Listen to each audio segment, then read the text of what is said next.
Greetings, it's Dr. Ome Congo Debinga here, and today I want to talk about how to deal with workplace issues under the Trump administration. I've actually had the ability to work with the Trump administration as well as the Obama administration, and while doing that and doing work across the country in the area of diversity and inclusion, I've been able to see how organizations handle presidents differently. And so I talked to organizations about how to deal with issues of diversity under the Obama administration, but today I want to share some techniques of what to do under the Trump administration. And I want to share 3 points with you. Now, the first point that you need to consider, and this goes for whether you're in a school organization, whether you're in the government, whether you're in a corporate environment, I have found that it is all the same type of issue. So there are 3 things that you want to do is number 1, create free spaces. Number 2, make sure you have diversity and inclusion training, and also make sure you understand that silence is compliance and respond accordingly when issues arise. All right. So when we talk about the first issue of free spaces, a lot of people have written about the importance of creating safe spaces,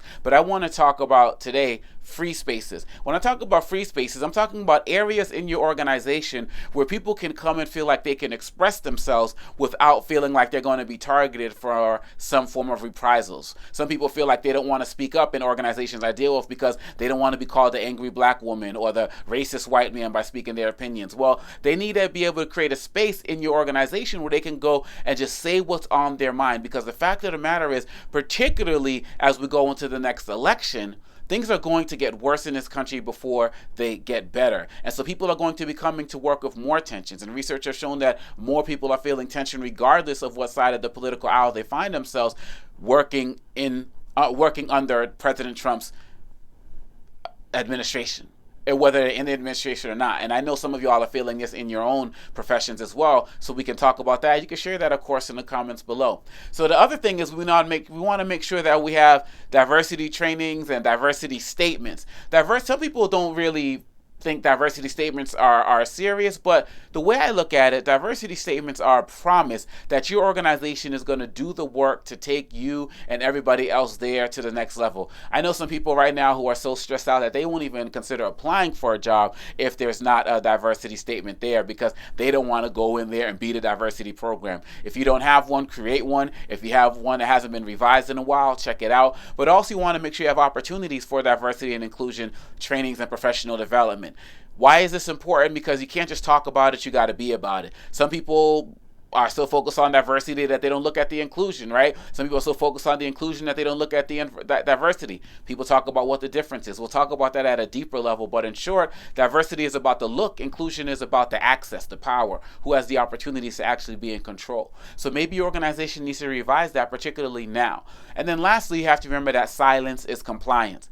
Some organizations take the response when something happens that the best response is no response. But there are people in your organizations right now who are coming to work upset about something they saw in the news, maybe something that happened as relates to an unarmed shooting. Maybe they saw a political campaign from a company, a clothing company that they felt was sexist or homophobic or something, and your organization is not taking a stand. You have to realize that deciding not to decide is a decision. And when your employees are seeing you in your position not taking a stance, they feel like you are taking a stance. Take Kaepernick, for example. Whether you like him or hate him or whatever, organizations realized that they had to take a stand. If Nike decided not to put him out there as the face of their social justice campaign, other people who supported Kaepernick would have said Nike's not doing anything. They're not about the business. And people who don't like Nike are mad that he's the face of the social justice campaign. So what you have to do at the end of the day in your companies is you have to realize that we have to speak up, because the world is literally watching.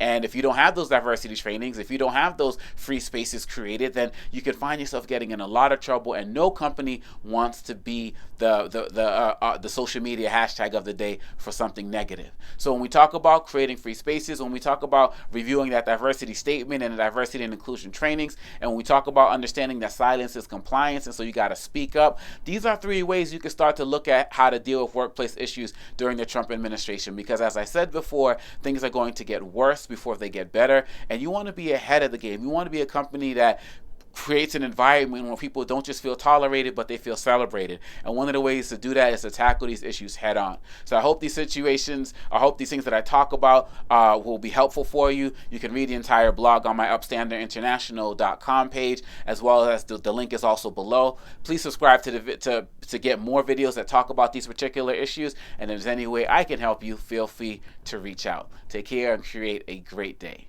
Peace.